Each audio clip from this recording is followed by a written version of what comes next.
संचित हो जाती है। ऊर्जा संचित का मतलब हम जानते हैं, जब प्रकाश संश्लेषण होता है तो प्रकाशिक ऊर्जा रासायनिक ऊर्जा में बदल जाती है। यानी यहां पर प्रकाश की ऊर्जा से भोजन का निर्माण होता है, कार्बोहाइड्रेट का निर्माण होता है। अब हमने कहा यदि प्रकाश संश्लेषण हो रहा है पौधों में, तो पौधों के अंदर लगभग 1000 किलो कैलोरी ऊर्जा संचित हो गई है प्रकाश संश्लेषण के दौरान।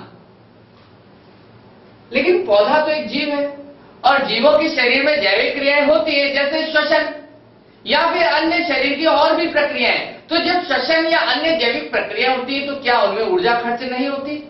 उनमें ऊर्जा, अधिकांश ऊर्जा खर्च हो जाती है।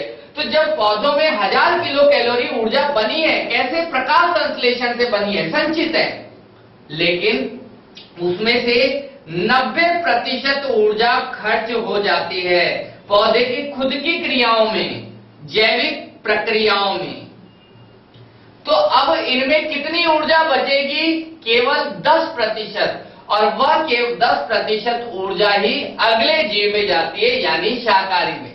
यानी जब टिड्डा घास को खाएगा तो घास में जो ऊर्जा है उसका केवल 10% ही टिड्डे में स्थानांतरित होगा। क्यों? क्योंकि 90% ऊर्जा जो है वह घास यानी उत्पादक में ही खुद की जैविक प्रक्रियाओं में खर्च हो गई।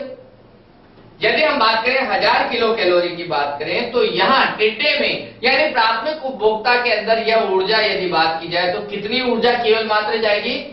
10 किलो कैलोरी।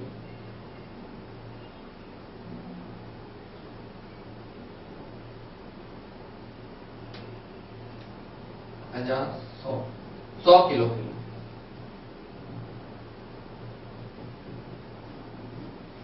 100 kilo calorie.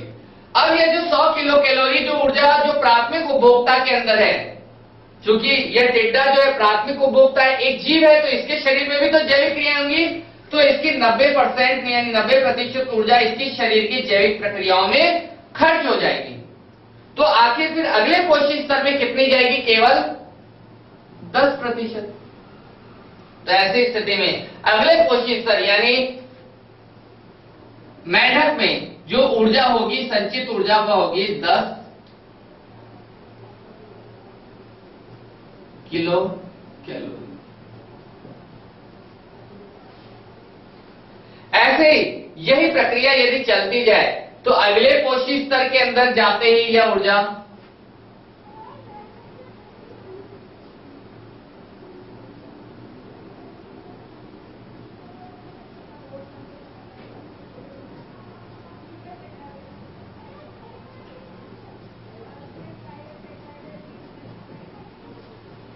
इस प्रकार से एक पोषी स्तर या एक जीव से दूसरे पोषी स्तर में जब ऊर्जा जाती है तो केवल मात्र 10% ऊर्जा ही अगले जीव में जा पाती है। 90% ऊर्जा तो खर्च ही हो जाती है।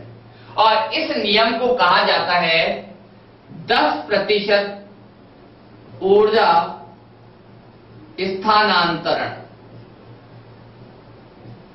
का नियम।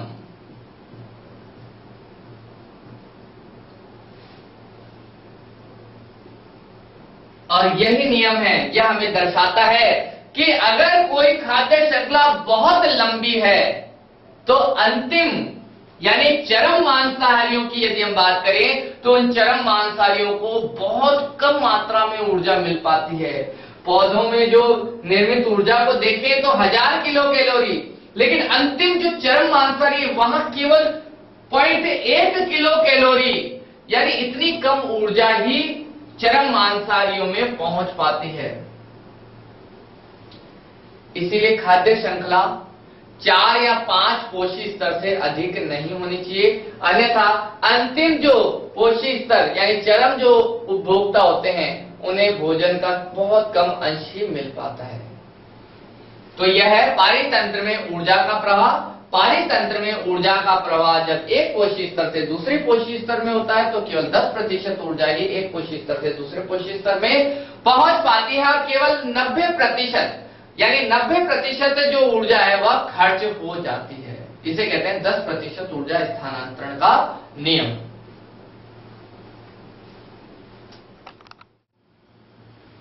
पारितंत्र में जब हम खाद्य श्रृंखला की बात करते हैं तो हम एक बात जानते हैं कि पारितंत्र में ये जो जैविक घटक है इन्हें एक नाम से जाना जाता है जिन्हें हम कहते हैं पोषी स्तर। और इन पोषी स्तरों को दर्शाने के लिए कुछ विशेष प्रकार के आलेख बनाए जाते हैं और उन आलेखों का हम अध्ययन करेंगे।